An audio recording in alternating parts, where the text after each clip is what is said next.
முதல்ல உங்களை பார்த்ததுல இருந்து நான் உங்களை நேசிக்க ஆரம்பிச்சேன். உங்க மௌனத்துல கவிதை இருக்கு, புன்னகையில ஓவியம் இருக்கு, அமைதியில பாட்டு இருக்கு. அதுதான் உங்களுக்கு அழகே. கல்யாணம் பண்ணிக்கலாமா?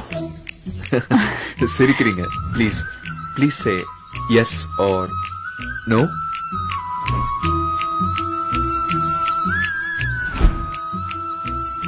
Yes.